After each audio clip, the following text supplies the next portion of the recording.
Michael, welcome. Hi, Spencer. Thanks for having me back.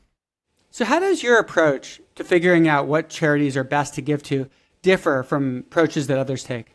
So, I try and take happiness seriously. I've been long-term interested in this utilitarian idea we should try and create as much happiness as possible. And I was looking at what was going on in the world of charities, and I thought, why is no one trying to measure the impact of charities on people's happiness? And so that's what I set out to do. I know people might think, isn't that already like what effective altruist charities try to do? They maximize total happiness, or isn't that what qualities, the measure, tries to do? That's what you would think. Yeah. So what kind of got me going on this was that I'm a philosopher by background, but because I'm interested in this happiness increasing project, I'd also taken quite a bit of an interest in social science research into happiness, where you're using self-reported measures like 0 to 10, how satisfied are you with your life, that sort of stuff. So I started this 6 years ago. I was doing a PhD, and then I was looking at what was going on in the effective altruist world. I was at Oxford, and there was back then there was kind of a buzz about effective altruism. And I thought, yeah, where's the happiness in this? Like, qualities and DALYs are fine, but surely we can do better. Why aren't we measuring what really matters? Right. So how is it different than qualities or DALYs? Yeah, so the qualities and DALYs, quality adjusted life years, disability adjusted life years. I expect your listeners know much about those, but in case they've momentarily forgotten. So these are measures of health, and they've been running like 20, 30 years. So they haven't been with us since the dawn of time, but they've been going a while, and they've now become quite well established. And yeah, so they use measures of health. Like, the difference between them isn't enormously important, but the main thing they share in contrast to happiness measures is that they ask people, typically who don't have experience of the health conditions, how bad they think those health conditions are. Like, how bad do you rate this 0 to 1? Or if you had to have this many years being healthy or this many years with the condition, like, how many would it be that you'd be indifferent between them? So what's going on is that they are using people's imagination about how much you think something will affect you. So Daniel Kahneman would have called this kind of decision utility. And what the subjective well-being stuff gets you, also in Kahneman's terminology, would be experience utility. Not how bad you think this will be, but instead, how actually are you feeling at the moment? How does it affect your life? And so you're trying to get at people's experience as they live, rather than their hot takes or guesses about how bad they think things will be. And as you will know, Spencer, human psychology is a complicated beast, and people are not always very good at imagining how they will feel, how others will act. And so it's kind of marrying those up and realizing there's a difference. So at a high level, if we say, okay, we want to give money to the charities that do the most good, right? And then you could say, okay, well, what do we mean by doing the most good? Well, okay, let's suppose we've settled on doing the most good as something like improving people's lives the most. And then it's like, okay, well, what does that mean to improve people's lives the most? Qualities and DALYs are basically saying, well, how much do people say they want to avoid certain bad things? And you're saying, no, let's actually look at people who have those bad things happen and see how much less satisfied they are with their lives compared to people that don't. Is that right?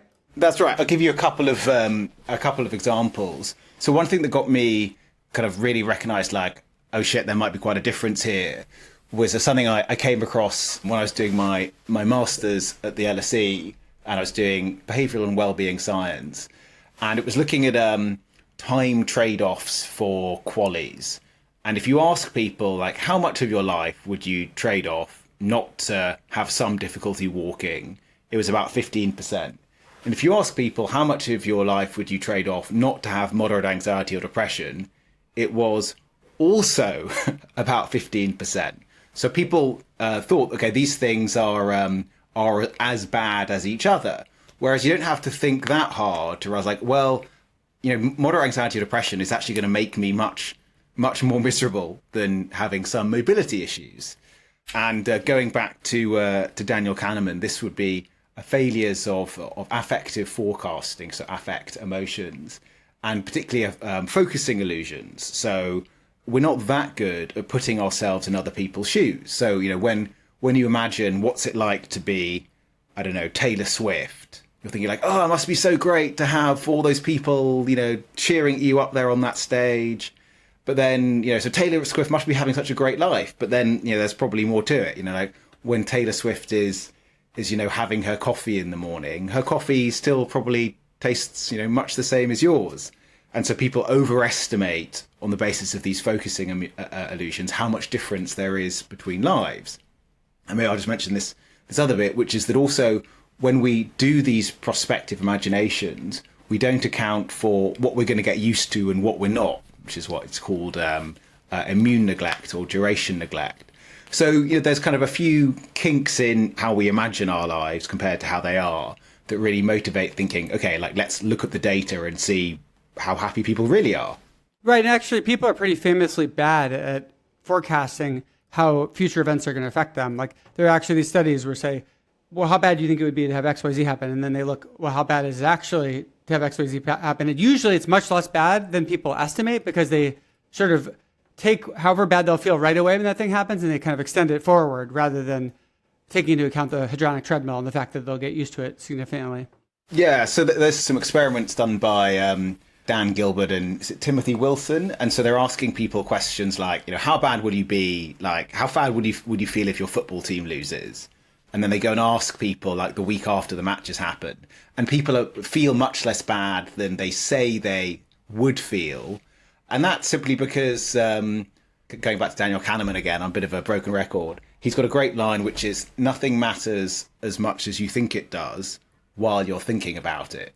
And so what kind of happens with affective forecasting is that people get the direction right. Like if you get dumped, if you get a promotion, you will feel less happier, respectively. But what we get wrong is the duration and the intensity. So basically things aren't as bad for as long as we expect, and they're not normally as bad as we expect. We kind of live in we think the present is going to be more like the future, and actually we get used to things. And that works the other way around. So things aren't as good as we expect or for as long as we expect.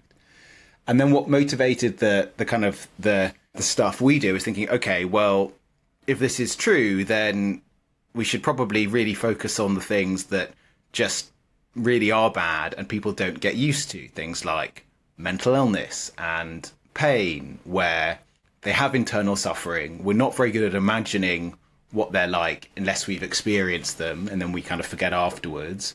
So let's kind of look at those things and see, okay, how bad are they really, rather than how bad do we imagine they are? And that was some of the kind of original motivation for the kind of direction in which we went. So not just the like, okay, we're measuring happiness, but so what? But also that we would be predictably bad in our predictions about which things are going to be good for happiness and which things aren't. And that's going to give us different priorities. One way I see your approach really differing from other approaches is that things that you don't get used to will tend to have much stronger weight in your approach, right? Like you mentioned depression.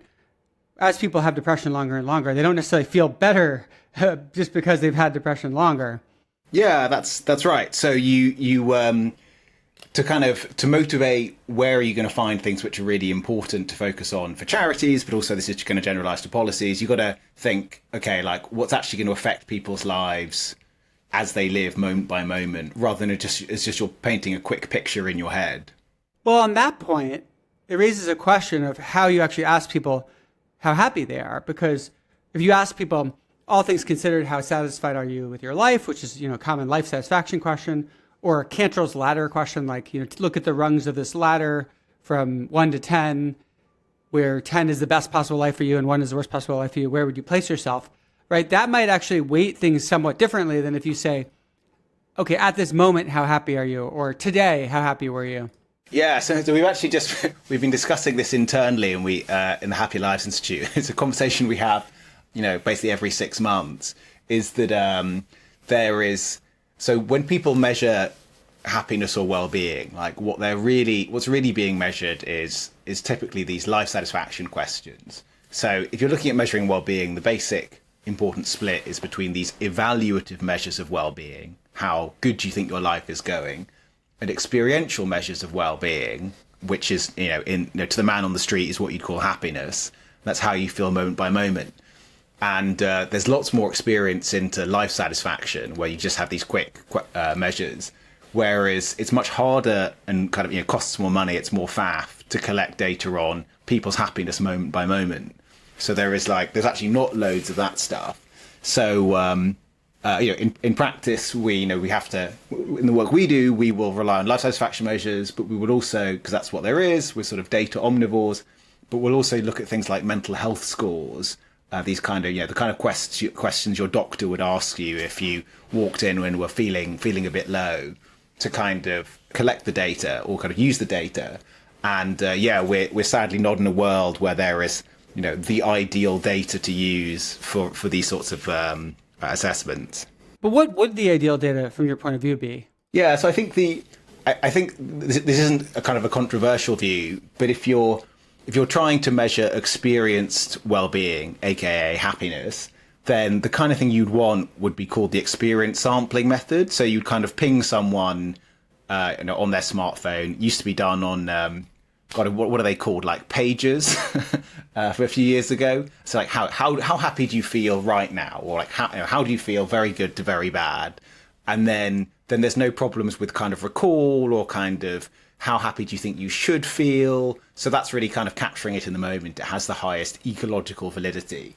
As you can guess, already know, it's quite intensive to collect that kind of information from people. So often it's not what's used. Now, some people might argue that may not be actually what truly matters the most, that it might be actually better to ask about life satisfaction because people don't just care about their moment-to-moment happiness, right? So if someone's imagining having trouble walking, they might think about the effects of that on their day-to-day mood or happiness, but they also might think, well, I'm not going to be able to achieve this goal that I have, and that might matter to them independently of that. Yeah, so there is a philosophical choice here. Like, do you think what matters is life evaluations, or do you think what matters is experiences? Talking to my kind of colleagues who work on well-being, I'm sort of occasionally complaining, sometimes politely and sometimes less politely, that I think they're a bit philosophically naive in their kind of why they focus on life satisfaction rather than happiness. And so I've got a paper forthcoming in, is it Economics and Philosophy, where I say, okay, so like if we really took life satisfaction seriously, what sort of things would that imply? And one sort of, I can give you two, but I'll give you one kind of oddness of this. Like if you think what really matters is how you judge your life, then what are we going to say about animals? Like if your life goes well to the extent that you judge it to go well, animals can't judge how their lives are going at all. So it seems like the conclusion of the view that says what really matters is how you judge your life is that animals, like children, people with cognitive disabilities, just aren't welfare subjects. Like they don't matter. Nothing can be good or bad for them. So if you take your dog and you set it on fire, that wasn't bad for the dog because nothing can be good or bad for the dog because it can't judge its life as going well or badly. And I think that's a very peculiar kind of implication. So that's kind of one reason why I think that, I sort of see the motivation for life satisfaction, but actually I think we probably do really want to care about people feeling bad, not just thinking their lives are going badly. Well, I think a reasonable pushback on that point could be that it's not that life satisfaction is the fundamental thing we care about, and that's all we care about. It's that there's a bundle of values that people care about. Life satisfaction somehow combines these values. So people might actually value the well-being, the moment-to-moment well-being of themselves and their pets and their friends, et cetera, which I think they do. But it's not all they value, so they value more than that. Well, then in which case you'd want to ask the question, well, what are the things that ultimately matter? And actually there have been some studies on this. When you ask people, what is it you really care about? People do mostly care about their happiness, how good or bad they feel. And then we get back to the thing we were talking about a moment ago, which is like, okay, people do seem to actually care about their experience of life. But how good are we as predicting and forecasting and making good decisions about what is going to make us happier and what isn't? People do care about their experiences as a really big thing, even if not maybe the only thing. But, we can still make errors in trying to find it for ourselves and others. Well, what is the research that suggests that people mostly only care about how good or bad they feel? Because, it surprises me that you would say that. Yeah, it's asking people, how much do you care about happiness? How much do you care about health? And then some other things, and asking, which of these do you think really matter? But yeah, there is this kind of literally, when you ask people how much do you care about happiness, people do seem to care about happiness as what they desire, and that's kind of, and you, in some sense, you don't really need to conduct an academic study to know that. I mean, people do care about how they feel, and they care about it for others. What do parents say? I just want them to be happy. What is the Declaration of the U.S. Constitution say? The life, liberty, and the pursuit of happiness. So it's if you were casting a play for on what matters, you'd have happiness as one of the central characters, even if it's not a one-man play. Right. When we study people's intrinsic values, where we ask people questions, or we teach them about what an intrinsic value is, so a thing you value for its own sake, not as a means to an end, and we teach them about instrumental values, things you value just as an end to get something else, and then we have them submit what they think their intrinsic values are, and then we developed a test from that, which is our intrinsic values test. When we do that, we find that the statement that I feel happy is a really common intrinsic value people report, and they often report it as one of their most important intrinsic values. But I'll just point out that there are other ones that are equally often, or even more, sometimes more often reported, like one of them is that I believe truth rather than false things. Another is that I have agency and can make choices for myself. Another is that I avoid taking actions that significantly harm others. So I do think it's there's a cluster of different things that people tend to value beyond that.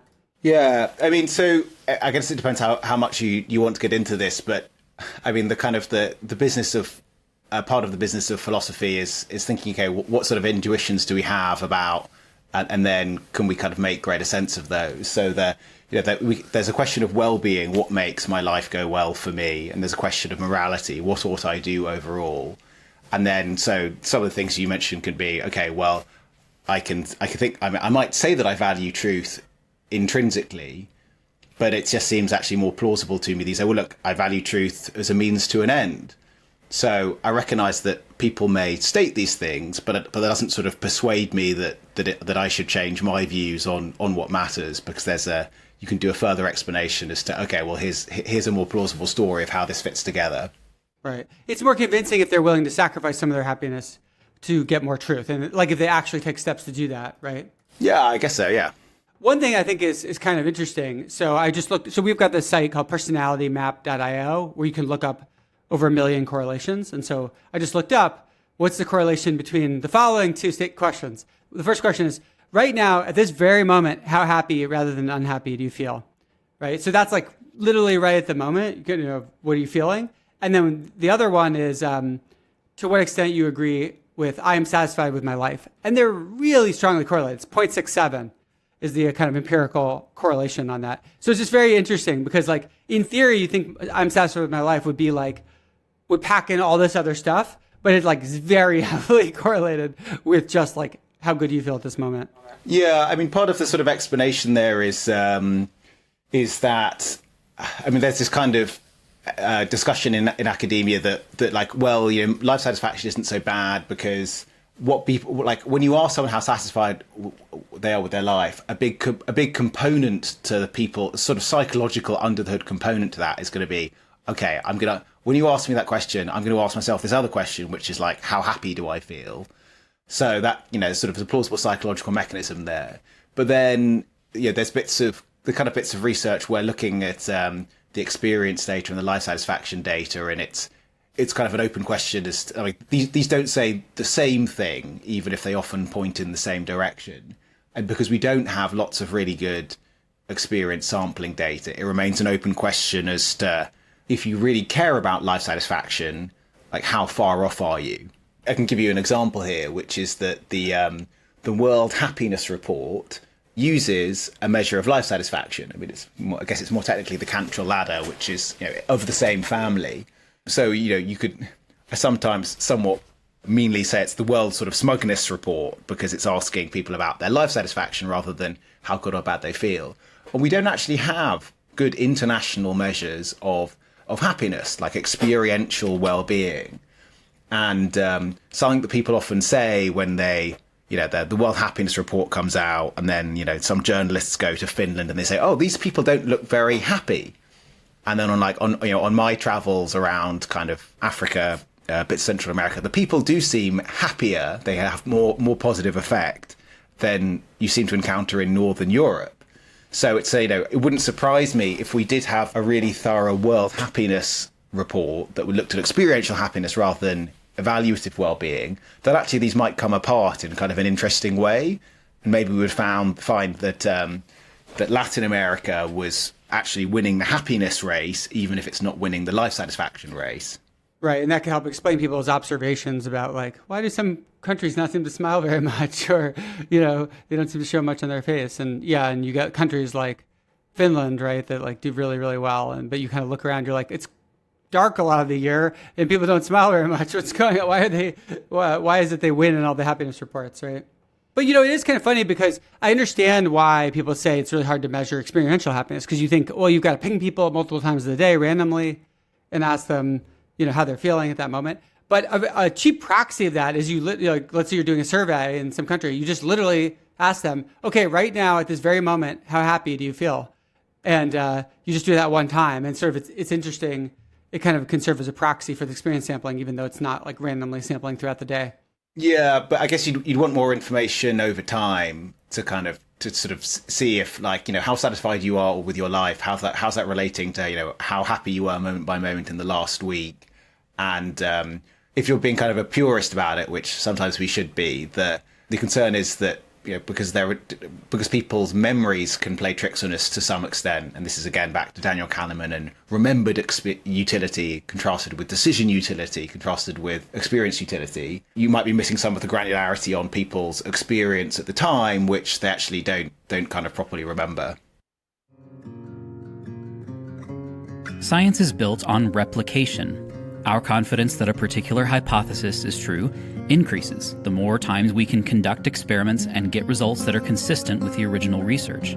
Unfortunately, psychology and other social science fields have been undergoing a replication crisis for the past several years, meaning that researchers have tried but failed to replicate experimental results from the past few decades.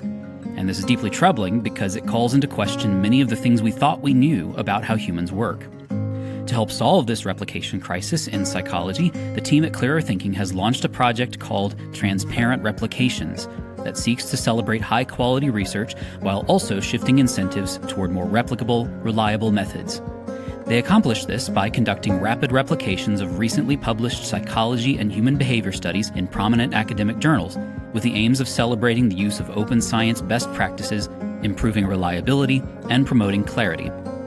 Once the Transparent Replications team has completed a replication, they make their results freely available on their website for anyone to read. To read those results and other essays by the team, visit replications.clearerthinking.org.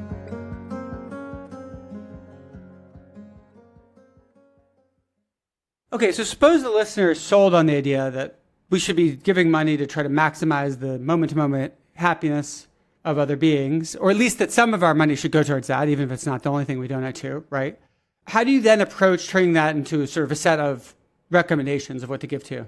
Yeah, okay. Well, so I started the Happy Lives Institute 6 years ago thinking, why is no one assessing charities in terms of their input on people's happiness? And I'd sort of been moaning about this online and saying, yeah, someone should do this. And then eventually someone said to me, Michael, what are you going to do about this? It's like, what do you mean? I've moaned about it online. What else can I do? And then eventually I realized, okay, fine, I should do something. So at the time, no one had done this before. So there's been decades of research into happiness, using happiness surveys. And there's the kind of, happiness is correlated with this and this and blah, blah, blah.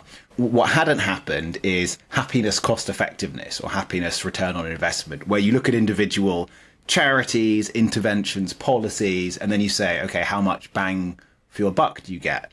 And so, people thought it was strange when we started, and that was somewhat understandable because it hadn't happened before. But now, actually, there's quite a lot has happened in this field in the past few years, and it's gone from no one's done it to we just had some global comparison, the first ever global comparison of charities published in the World Happiness Report. And there's a few other organizations that do this for charities. There's now some work being done on policies to work out which policies are you going to get the most well-being for your money. And oddly enough, the UK is a sort of world leader in happiness research. like not actual happiness, but the efforts to do happiness research in terms of happiness cost effectiveness. Basically, it all seems to be coming out of the UK. That's interesting. Do you have any theories why that is? Is it because of you, or is it just more general? I don't think there's. I don't know that. I'm kind of curious about this. I'm hoping I can find some historian to look into it. I mean, could just be back to Bentham. I mean, the English have this sort of utilitarian tradition. Jeremy Bentham, John Stuart Mill, and this is kind of, it's sort of lurked in the shadows. And then there's this professor at the London School of Economics called Richard Layard, who, full disclosure, is also a member of the board of trustees of the Happy Lives Institute. And he's been banging this drum in the UK for now 50 years. So he's probably had a big impact in kind of causing it to happen here first. So I don't know, the UK is the UK doesn't feel like it's ahead of very much, but it seems to be ahead of the world on happiness research. So Spencer, the British are coming and they want you to be happier, and you should be terrified. It doesn't sound so scary to me. Okay, so you were trying to evaluate how effective different charities are from this perspective. What does that research process actually look like, right? How do you actually make that decision? So I tell you how our kind of unit of measurement, which is called the Wellbeing Life Year, or WellBe. So if I ask you how satisfied you are with life, Spencer, 0 to 10, and you say 7, and then you go up by 1 point for 1 year, that is one WellBe, one well-being year. So when we started, that's how we do cost effectiveness, and WellBes per dollar. And when we began, this was a blank map, and we thought, okay, where should we start? So we started with cash transfers in low-income countries, $1,000 to families on a couple of dollars a day. And we did, big systematic review and meta-analysis of that. That was the first point on the map. And then we've since gone on to look at other things like deworming and treating mental health with group therapy. And we did some stuff on trying to compare improving lives to saving lives, looking at the anti-malarial bed nets, which has a whole host of other complexities. And now we've looked at things like advocacy to take lead out of cosmetics, acute malnutrition, iron fortification. So there's if you think of it like a jigsaw board, when we started there was nothing there, and now we've got a few bits come together. And then what we did in the World Happiness Report, which came out, that's now 2 months today, was we looked at research from not just our own research, but we looked at the research other people had done using this same approach. What is the data that you're basing these conclusions on? Are there actually studies of these interventions where they measured people's happiness before and after, and you can compare the change in the control group versus the group that got the intervention? Or do you have to kind of piece it together from sort of much more auxiliary information? Yeah, so it's kind of a combination. So there's a combination of using randomized control trials, like one group gets a cash transfer, the other group doesn't. Okay, you look at some self-reported measures over time and you see how much happier people get. And then there will be things like using kind of looking at the monitoring evaluation data from the charities and using different sorts of studies, even if they're not all randomized control trials, to kind of look at to try and establish the kind of the causal or the correlational effect and try and piece things together to kind of get some estimates. And so as you kind of go through this space and try to figure out happiest effects of these different interventions, what is the general pattern you're seeing in how it differs from, let's say, if you were prioritizing based on qualities or dollies? Are you noticing kind of, you actually end up recommending sort of different sorts of charities? Yeah, so it's kind of an apples to oranges comparison. So I'll give you some problems. Let's say you thought, okay, I don't really know how qualities work, but other people seem to like them, so let's go with them.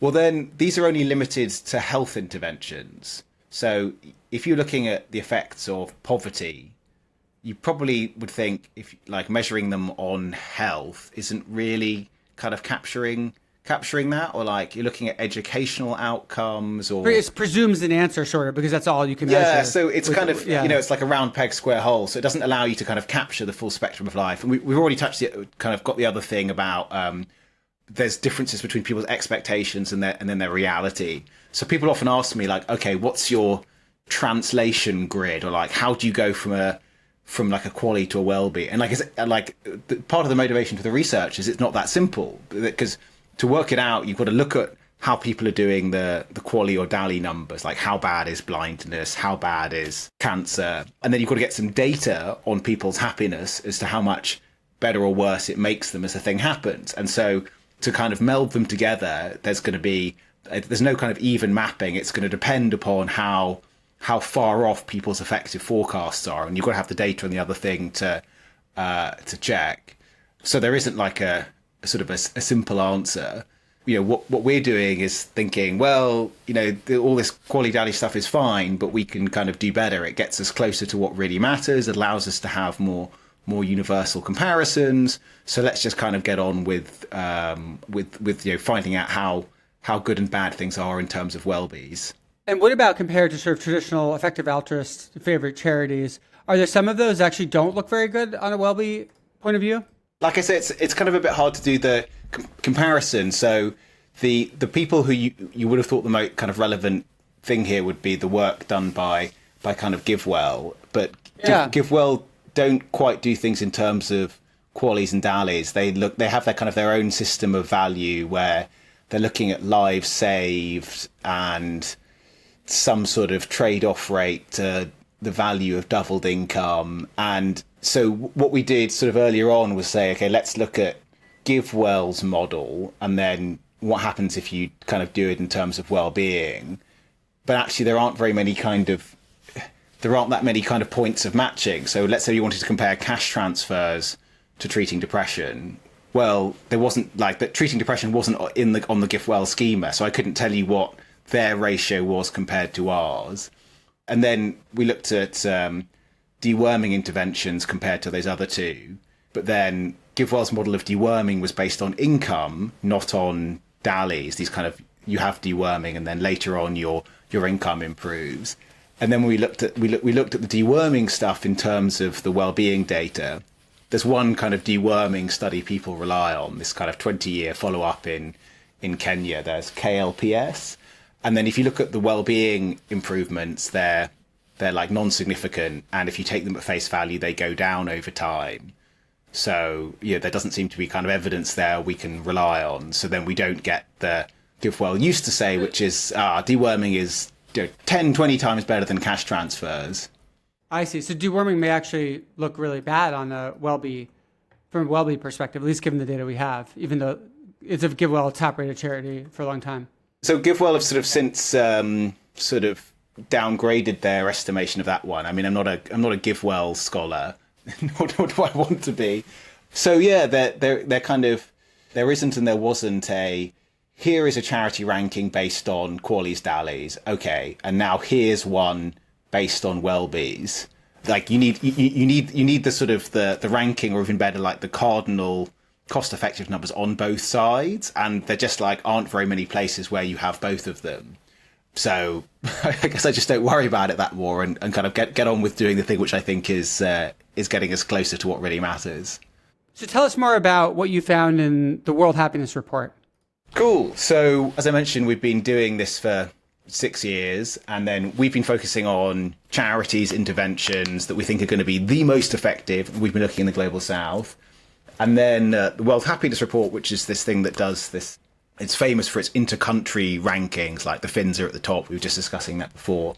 So they've kind of branched out and they're kind of trying to get some more other interesting happiness research. And we thought, okay, like, cool, let's see if we can, we're vaguely aware there are other people that are doing charities in terms of well-bees, and they're based in the UK, but we don't really know what's going on. So we thought, okay, let's try and do a global review of the evidence. So that's what we did. So we looked at all of the published estimates of charities in terms of well-being per dollar. I mean, they're lots of them in the UK, so well-being per pound, and then you convert them into well-being per dollar. So that's about kind of 20 odd charities, some from us, some from 3 other organizations, State of Life, Pro Bono Economics, and this group at the LSE. And then so we put them together. We did a review of the existing evidence, and our big important finding was that the difference in cost effectiveness in terms of how much happiness charities create per dollar was enormous. So between the best and worst, the differences were hundreds, even thousands of times, comparing the best charities to some charities working in the UK. And that was, I was finding that actually it's not the case, which is what people believe, that, you know, some charities are about as good as each other, but actually there are really enormous differences. And using the well-being approach, we're able to shine a data-based light on this.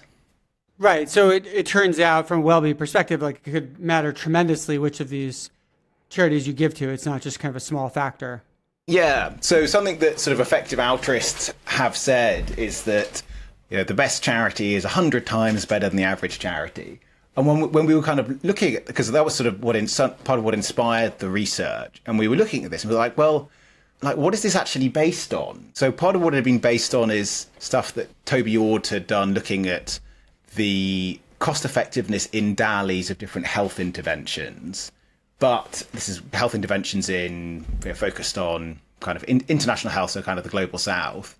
But that's not the same as looking at charities. To say the best charities are 100 times better than the average charities, you actually need, you know, you need to find some average charities to base that on. And who knows that the kind of health interventions are going to be the same as charities. So actually it turns out that there wasn't anything which really like looked at a sample of charities from around the world and then had like some best stuff and then got an average and then say, okay, here's the difference between the best and the average. So what we did is the strongest evidence so far, indeed maybe kind of the only evidence so far, about the sort of the difference in cost effectiveness between the average charity and the top charity. And so we looked for the average charity. We looked at the UK charities which had been assessed, and the difference between the sort of the average of the top 5 versus the UK charities that was about 150 times. So that's our kind of go-to figure for the difference between the best and the average. This may be just the mathematician in me speaking, but I wonder how sensible it is to even think about the ratio of the averages. Like, it could be that the average charity does no good, and then you're going to get infinity as your ratio, right? So, like, do you think that thinking in that ratio actually makes sense? Well, I mean, in some sense, like it's like a bit silly, but I think we're building on we're sort of referring to the existing claim that thought it wasn't that silly. And you're saying that at least through this perspective, you do really get ratios. So you know, if it turned, I mean, in some sense, the claim that the best things are going to be loads better than the average things is kind of trivially true if you think the average things don't really do anything. And in the stuff we looked at, we didn't have any charities that had negative or zero effects. We did have some stuff with quite small effects, including some kind of household name charities, which maybe I can kind of come to. And the stuff that was in our sample, these were charities that had agreed to have themselves assessed in terms of this new weird method. So these are probably much better than your truly average charities who are, not engaged in the world of research. So our kind of number is probably an underestimate if you're thinking that way.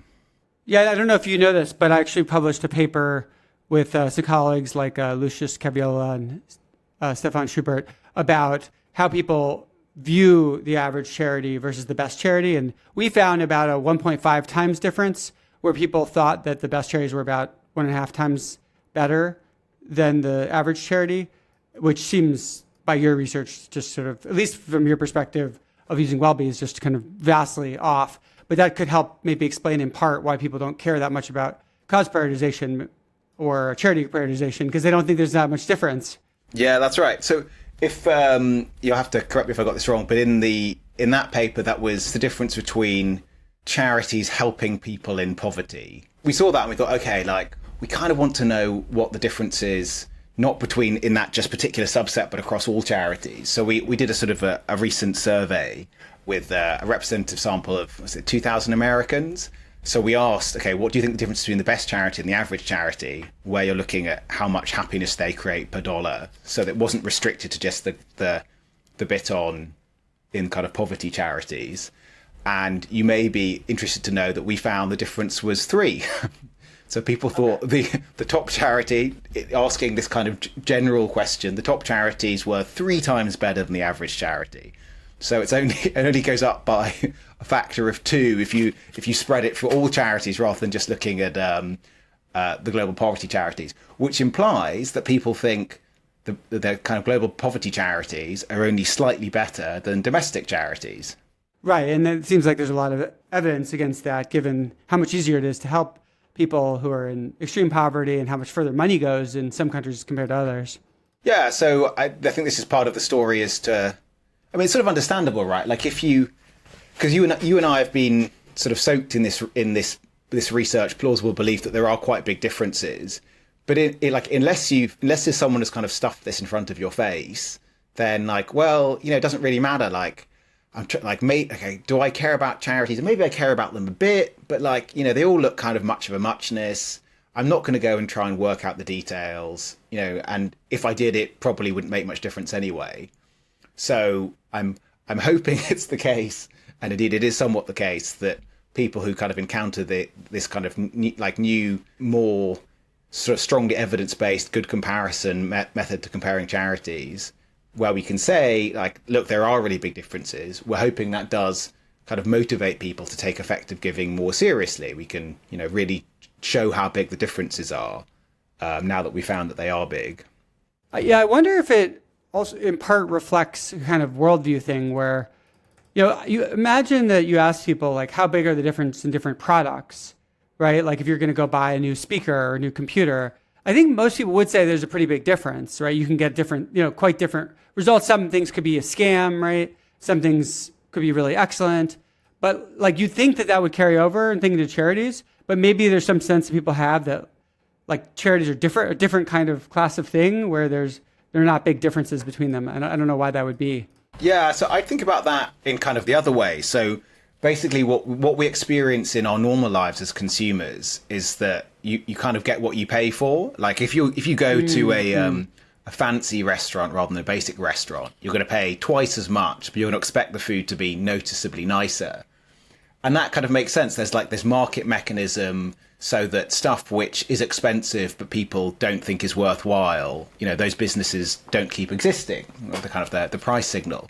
But interestingly, there isn't the same thing which happens in charities because, until you've got research like ours, you really have no idea what you're paying for. And if you're working on the assumption, one £10 burger, you're looking at different restaurants. Okay, this place charges £10 for a burger. This place charges £10 for a burger. The sensible intuitive thing would be okay, they're probably going to have the same tastiness. But that's because you've got people there's kind of competition for this. And so you would extrapolate that, this charity, I guess my £10 here to save the children does the same as £10 this other thing. But actually there's a really big difference because there isn't this kind of market mechanism and competition, and because people don't know what the impacts are. Right. And people might assume, well, if there really were charities that were that much better, people would just give to them instead. Yeah, the information would get out there somehow, right?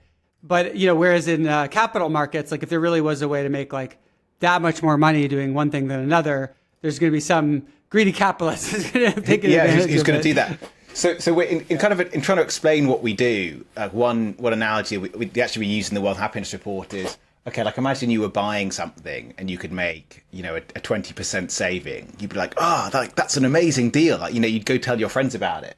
But the situation is so weird for charities that it's not, I can't even do the percentages in my head, but it's not 0.2 better. It's 150 times better. And, in our normal life, we don't encounter, you never run into the scenario where you can, buy one burger for $10 but you can buy exactly as good burger for 1 cent. That world doesn't exist. So, we're not right, expecting it would definitely be a scam in the normal world. Yeah, right? you'd be nah, too good to be true. Pull the other one, it's got bells on. But that is in fact what goes on because I sometimes think that before the well-being stuff, it's actually very hard to get a sort of impartial, evidence-based way to compare charities. If you're using Income and Dallies and LifeSave, these are all somewhat apples to oranges to pears. So I think before the kind of thing we were doing, it was actually pretty hard to have a kind of single compelling measure which allows you to get the meaningful differences. And then it's with these meaningful, and it is with learning these meaningful differences are very large that we can actually go and say to people, you wouldn't have expected this, but it's not too good to be true. It really is true. And this means that you can have a hugely, hugely greater difference at no greater cost to yourself. Right. Even if someone thinks, like I do, that well-being is not the only thing that matters, at least it is something that matters to lots of people, right? Almost everyone, it matters to some extent to them. Almost everyone who's altruistic, like, does want to improve the well-being of people. And at least it gives you like a common yardstick you can apply to serve almost any charity whatsoever, unlike Dolly's. Yeah, that's right. And then, maybe for nerds like you and I, this is kind of interesting, but for, regular person wanting to have an impact, maybe not so much. I mean, if you're really thinking that you're a pluralist and you don't just care about people's well-being, maybe you care about, distributional goods, or maybe you care about autonomy in addition to well-being, what you'd want to do if you were trying to be kind of true to your ethics is you think, okay, like, what's the autonomy component of these charities? What's the well-being component? And then you'd sort of combine those in some way. But you would still want to account for how miserable people are and how much happier they can be. So anyone that wants to do evidence-based impact should want to include the well-being stuff somewhere, even if it's not the whole story to how they think about things.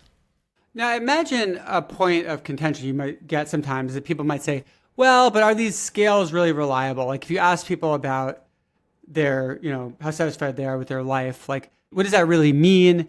And additionally, can we really say that improving 1 point on that scale really means the same thing? Like, if you're doing an intervention in Japan versus in Brazil and you get a 1 point improvement, like, can we really compare those to each other?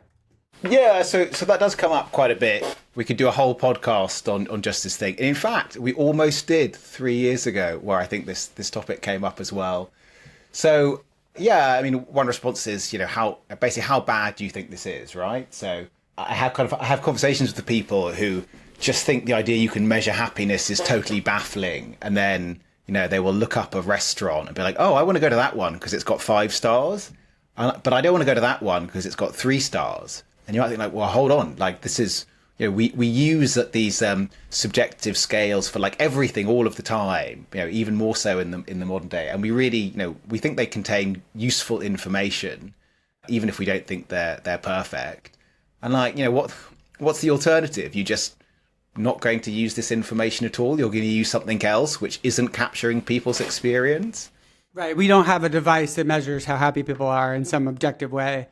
People get really, really attached to kind of these ideas of like objective measurement, but like, yeah, I just don't think it's feasible with today's technology. No, I sometimes get people say, but couldn't we have an objective measure of happiness? and then you kind of, if you get people to think about it, it's like, okay, well, let's say you want to look at brain states, right? How are you going to know which brain states are the happy brain state and which are the unhappy brain states? You're going to have to ask people. Like, you're going to need some input because no one else knows. And there's been a sort of a discussion recently about pain scales. Like, let's have an objective measure of pain. Do you know how they like train their objective measure of pain? Through self-report. But as maybe a sort of a slightly more conciliatory thing to say. I mean, in ordinary language, we use words like good, bad, excellent, and they share a common meaning. Like, if I said that was an excellent meal versus that was an awful meal, you would understand what I said. Like, the raison d'etre to language is exactly to be able to communicate. And there's really nothing in particularly different with using verbal labels, good, bad, ugly, compared to using numbers on scales. It's just like, if you think like, the person who says, I don't trust ratings from other people, or I can't use ratings, would just not be able to function in society. They are like a totally ingrained, important bit of language. And the reason we kind of end up with the same numbers is we talk to each other. Like, we say like, that's not good, that's okay. And we have this this meta-linguistic negotiation about what's an appropriate meaning of words. If you're looking to test or improve your critical thinking, there's an engaging way to do so with clearerthinking.org. By integrating useful insights from psychology and economics into fun, interactive programs, clearerthinking.org helps you to make better decisions, create new habits, and achieve your goals. Whether you have just 5 minutes or an hour, you can use more than 30 interactive tools for free on their website. Try the rationality test, which tells you which of 16 reasoning styles best matches your thinking, or the common misconceptions game to see if you are over or underconfident when you bet on what's fact or fiction. Clearer Thinking's work is based on scientific research about how to shift behavior in the real world, so check out their free tools and tests at clearerthinking.org.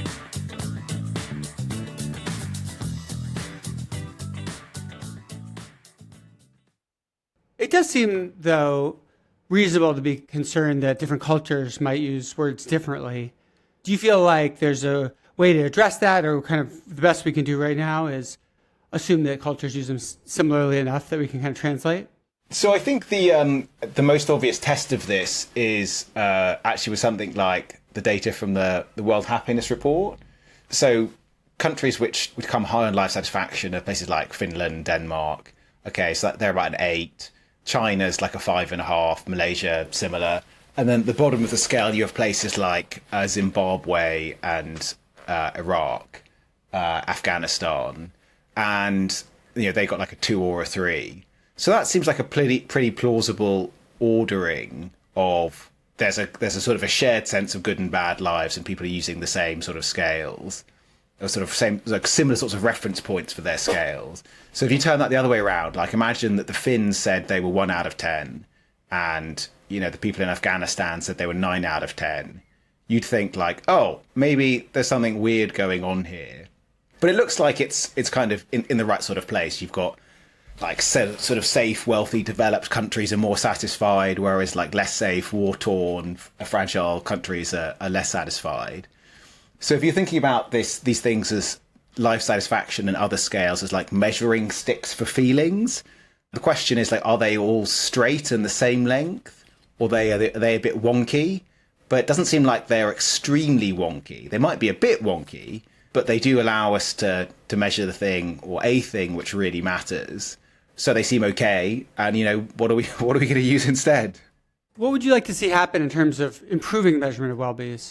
What would I like to see happen? So there is work. I was discussing it with some of my colleagues today about trying to use sort of various kind of techniques to accommodate or sort of correct for differences in scale use. There's kind of one method is vignettes. So the person would be asked, how satisfied are you with your life? And then you'd give someone descriptions of various other people, like, this person has this income and this job, and they have these health conditions. Okay, how satisfied do you think they are? And then you sort of you compare people's own ratings to their to the ratings they give in vignettes. And so using this sort of approach, you can try and sort of see and correct for scale use. So yeah, there's quite a bit of discussion about this that goes on amongst well-being researchers. Like how can you check for these sorts of things? And so it sort of anchors people to kind of, okay, a 5 means this kind of thing and a 7 means this kind of thing. Is that the concept behind that? Yeah. So they're actually called anchoring vignettes. So this is kind of one approach which is underway. So getting really concrete, like what are some of the top recommended charities according to your approach? Yeah, cool. So I'll give you sort of some of the top ones. So the thing that came out at the top in the World Happiness Report was this organization called Pure Earth, and we looked at one of their programs which was doing advocacy to take lead out of cosmetics in sub-Saharan Africa. And so they were looking at so I think your listeners probably know that the metal lead is dangerous. That's why we don't put it into our cars or vehicles, as you insist on calling them across the pond.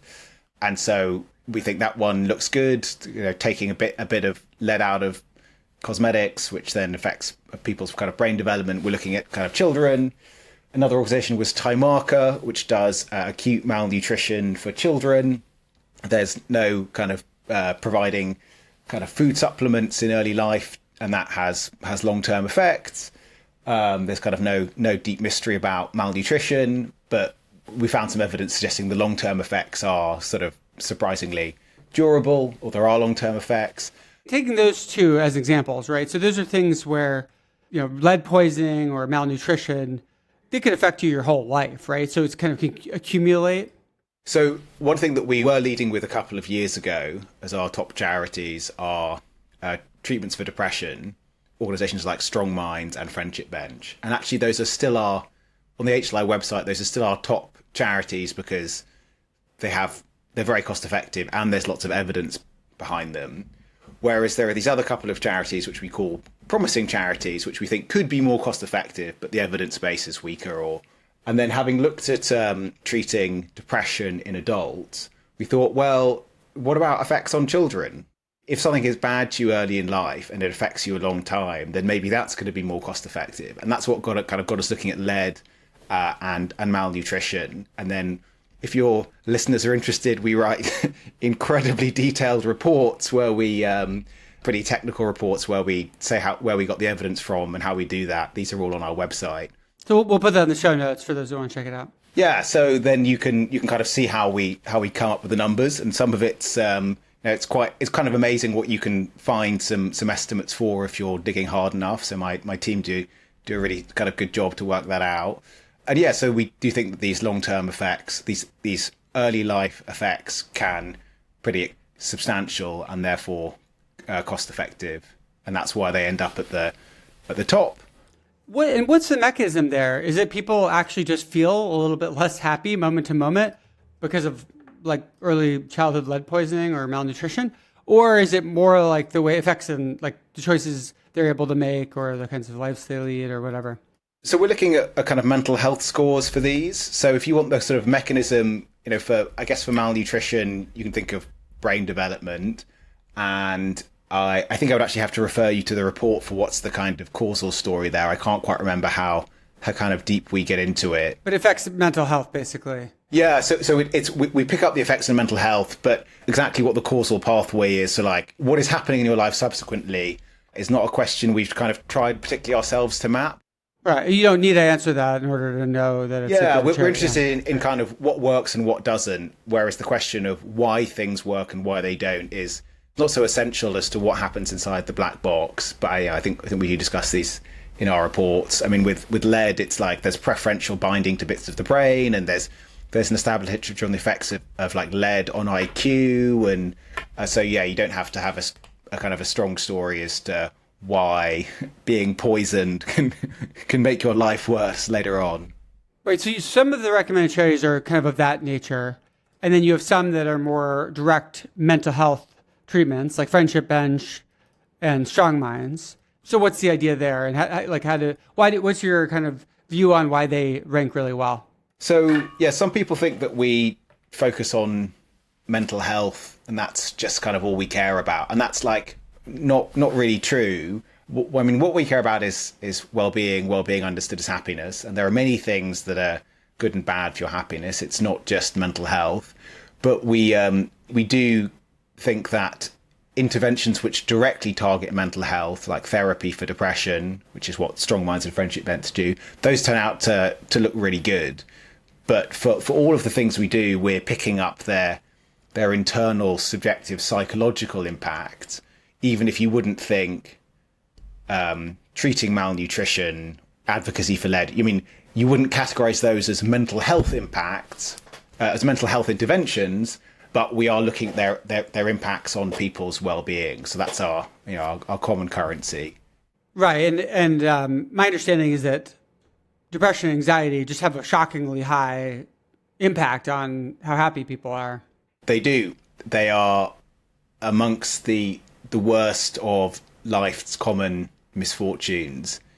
Yeah, if you're comparing being depressed or anxious to comparing to things like other health conditions or effects of unemployment, depression and anxiety are right at the top of the effects in terms of their reductions on life satisfaction. Another category of top charities I see in your report are ones that are more about quality of life, right? So you've got Earthenable, which I guess is about upgrading people's flooring, and then Give Directly is also on there, where you give people money who are in very low income regions. What do you think the sort of impact is there? Is it that people are just able to use those upgrades to just have a better daily quality of life, like life is less unpleasant? So on Earthenable, the story is, so this kind of provides concrete flooring. This isn't right at the kind of the top of what we have in the World Happiness Report, and I would strongly encourage all of your listeners to go and read the chapter. It's chapter 8 of the latest World Happiness Report. And so the story with Earth Enable and its concrete floorings, people going from kind of concrete to lead, it seems like quite a lot of the effects are mediated through health. So people are just, because you can clean the floors, people are just like less ill. And that's kind of impacting how they feel about their lives. It's also kind of a point of pride. So yeah, it was a bit of we saw that there were really big impacts from concrete flooring, and then we thought, okay, why are the impacts so large? And I won't say we've fully got to the bottom of that one, but that one has stuck out as a surprise, even if it doesn't turn out to be amongst the most cost-effective things found so far.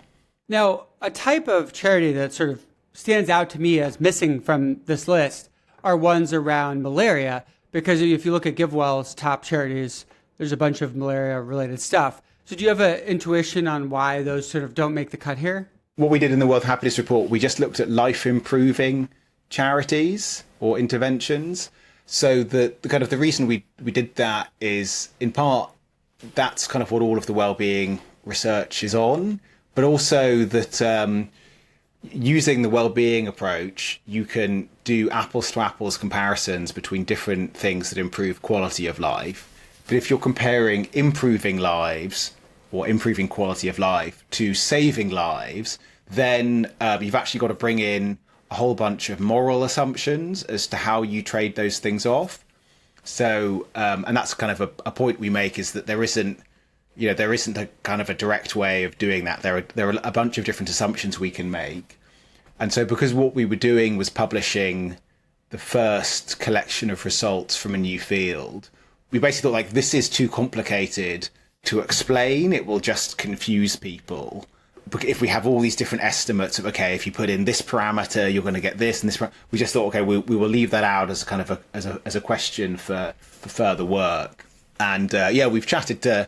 We've actually found it very hard to get well-being researchers to engage in this. How you, or even donors as well, how you do this, how you do the trade-off between improving lives and saving lives. And it seems to be a question which, understandably, people don't really want to think about. Like, when is a life not worth living? So it didn't seem like it was something that we kind of could or should do in that report. How do you think about saving lives with regard to well-being? Do you just sort of not count it because you just think of it, that's not what it's trying to measure? No, you can count it, but the problem is there's lots of different ways you can count it. Okay. So you have to make choices about it. So, and then basically it's going to be the moral choice you make is going to have a huge impact on what ends up, on how cost effective one is compared to the other. So we wrote this report called The Elephant in the Bed Net 3 or 4 years ago, and I thought this was going to be hugely interesting because it had such important consequences. And I've basically got like zero engagement with it since we wrote it. We'll see if our listeners are more engaged by it. Yeah. So I kind of give you an example to try and bring this to life. So let's say you've got your 0 to 10 life satisfaction scale. Where on the scale is the point that counts as being equivalent to death? So let's say someone says they're 6 out of 10 in life satisfaction. Let's say you think the neutral point, this equivalent to death point, is 5 out of 10. Okay, so then if you extend this person's life for 1 year, they get 1 well-being. But you might think, well, hold on, that's 5 out of 10. I mean, lots of people say they're less satisfied with their lives than that, and lots of countries, average life satisfaction is 2 or 3. So are we saying those people are better off dead? What's going on? So then, but if you say you put the life satisfaction score, the neutral point for life satisfaction, to 0 out of 10, extending that same life by a year becomes worth 6 well-beings. So you can see that the value of extending a life by 1 year has just gone up. It's just changed by a factor of 6 purely on the basis of the sort of the choice the researcher has made. And so that's, whereas if we're doing these, looking at these life improving charities, it really is apples to apples, where you're looking at evidence, self-reports from people. It's like, it's not so, the comparison isn't so importantly influenced by the moral assumptions that the researcher is making for the comparison. And does it only hinge on sort of the index point of like what you count as being not a life worth living? Or does it also depend on other factors, like whether you think you should create people just because they'll be happy or not? Yeah, so I gave you the less complicated one, but actually there's a second set of considerations about population ethics and also the badness of death, which we talk about in the report. There are lots of different ways you can do it, which are going to lead you to have different sorts of conclusions. So yeah, the kind of range of possible, maybe you call it reasonable opinion here, is very large, where, on one view, life-saving intervention is worth very little, and other times it's worth very, very many times more. We thought it was enough to do the first global comparison of charities looking at improving quality of lives with comparable well-being data, and we couldn't get into these further things. So groups like the Malaria Consortium or the Against Malaria Foundation, AMF, that GiveWell recommends, a lot of the good that those are doing is in saving lives. Is that correct? Yeah, that's right. It's sort of straightforward initially to talk about life-saving and life-improving interventions, but often things will do a bit of both, or maybe quite a lot of both. So you can disaggregate the life-improving and the life-saving components. The argument for things like Malaria Consortium, Against Malaria Foundation, are with respect to how life-saving they are. And in the Happy Lives Institute, where we've argued about this a lot, we kind of don't have a view on what we think the right answer is. We tell people that they can, they can pick their own choice, and we even developed a sort of little software tool to allow people to do that. But we've had almost no interest in it. And what we've concluded is that donors just seem to want to focus on one or the other, sometimes a bit of both. So maybe you want to make people happier, maybe you want to try and save lives.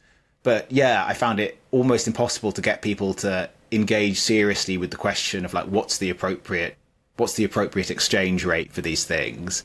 And if you're someone that thinks, I just think I really want to save lives, then the way you can kind of do the numbers is that those will turn out to be probably the most cost effective thing.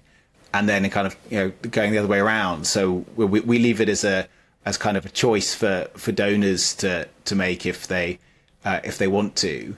So there, in the same way that there's some people that are interested in what happens in the far future, or or reducing animal suffering, and you don't get very many detailed conversations about exactly how you trade these things off. People just kind of do one or the other, and they have their intuitions about it.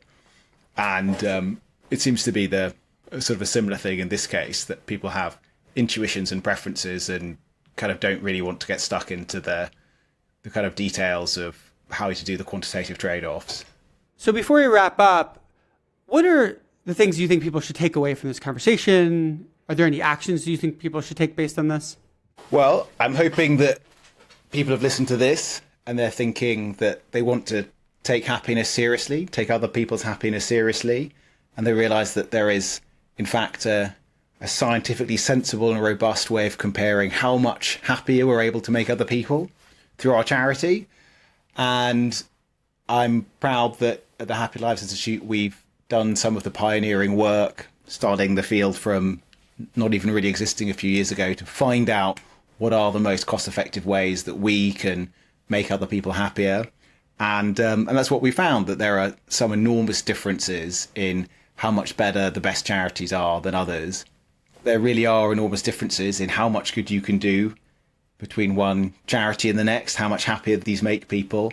I think that's great news. It means that if we want to make a difference to other people, we can give in a way where we can rely on strong evidence and feel confident that we're really improving what matters most, which is people's happiness. So I would encourage your listeners not just to think, oh, it'd be a nice idea to make other people happier, but to go on and do it. And we've identified the best charities that we found so far. You can really make an enormous difference. And so I'd encourage you to give to them, to support them. You can also give some money to us so that we can pioneer the next chapter of research into the most cost-effective, evidence-based ways to make other people happier and spread the good world. Michael, thanks for coming on. Thank you very much, Spencer.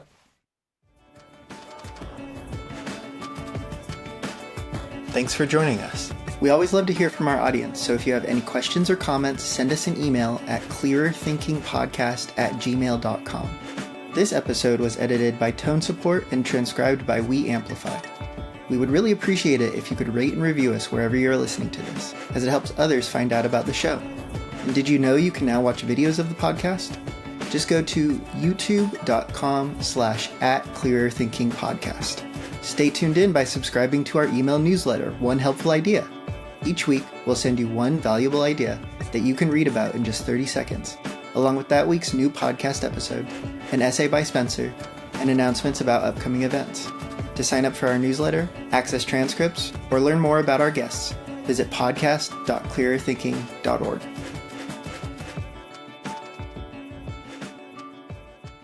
A listener asks, suppose AI displaces 20% of workers in the next 30 years, and they are given life-sustaining UBI. How can society imbue the lives of these individuals with meaning, connection, creativity, struggle, and growth?